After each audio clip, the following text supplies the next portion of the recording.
This is the Unlimited Hydroplane High Performance Corner. A closer look at the fastest race boats in the world.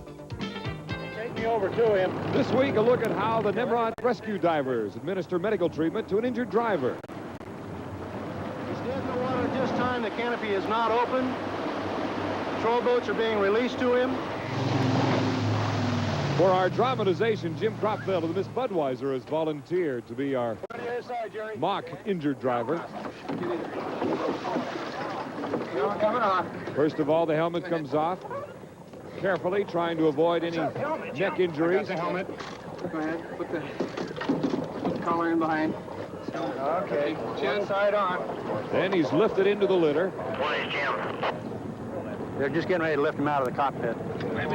Randy Renierson, the man in charge, throughout the hydroplane circuit.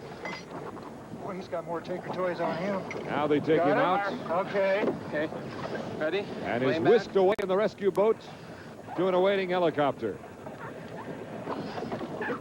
Okay, he's on his way in at this time. Have the helicopter standing by for transport. And from there, he is taken immediately to a nearby hospital.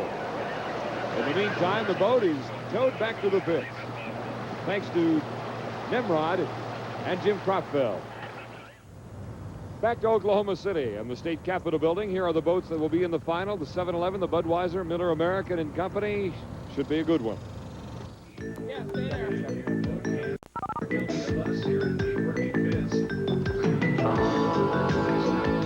To Oklahoma City, you see the Miller American crew getting a new rudder ready for their boats. And down at the Budweiser camp, they're still working on the main structure supporting the wing in the back of the Budweiser. Steve Reynolds helping out. In the meantime, an update on the champ boats. Powerboat racers from Europe and all over America gathered in Nassau, the capital of the Bahamas, for the first round of the World Grand Prix Series. The course is in the shadow of the statue of Christopher Columbus, who discovered Nassau when he was looking for America. This ex-British colony still has many of the signs of the days when it was part of the British Empire. The 1985 Bahamas Grand Prix race, with its lighthearted local atmosphere, drew drivers from England, Germany, Sweden, Italy, and the United States. The American team suffered a rash of accidents as tropical rains dampened the course during practice. In spite of his accident during practice, Chris Busch of the United States set the fastest time to take pole position. Sweden's Bertil Wick took second, with Mike Seabold, son of American ace Bill Seabold, setting the third fastest time. World reigning champion John Hill of Great Britain, a 52-year-old veteran driver, placed fourth. 15 boats lined up for the start of the first heat. On the green light, it was Seabold who took the lead, closely followed by Hill. Buck Thornton and his Texaco-sponsored boat and Swedish driver Bertil Wick held third and fourth positions. Chris Busch, driving a boat he'd never raced, was soon cutting through the pack on his way up from fifth place. Seabold increased his lead. There was nothing Hill could do to close the gap, and Seabold took the first heat comfortably. As the second heat began, it was again Mike Seabold who took the first turn, with Hill and Wick close behind. Soon it was obvious that Wick was in trouble, and he returned to the pit area. Germany's Michael Werner quickly moved into third place, with Chris Busch in fourth.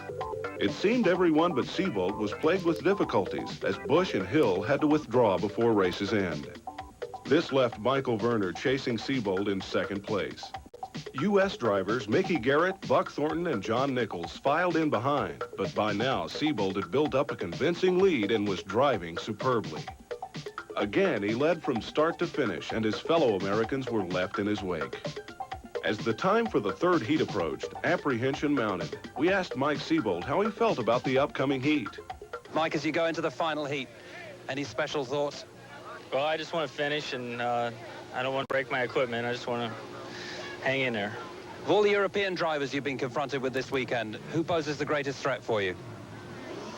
Well, I think John Hill and that Bertil Wick. He was strong, you know, in the first couple heats, and made me feel good to beat him. And because, I heard a lot about them, and I haven't raced in Europe for about 2 years, so it just made me feel good to come out there and win.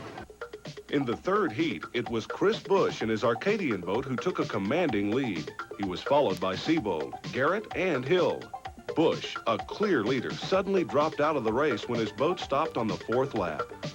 Seabold assumed the lead, but Garrett and Hill were closing in. At one point, Hill burst past Seabolt on the straightaway and broke into a strong lead to gain a well-earned victory in the final heat and second place overall. So Mike Seabolt took the honors in his Mercury-powered Seabolt hull, winning 2 of the 3 heats and total points. 6 boats are awaiting the final here in Oklahoma City, and we'll have that for you in just a moment.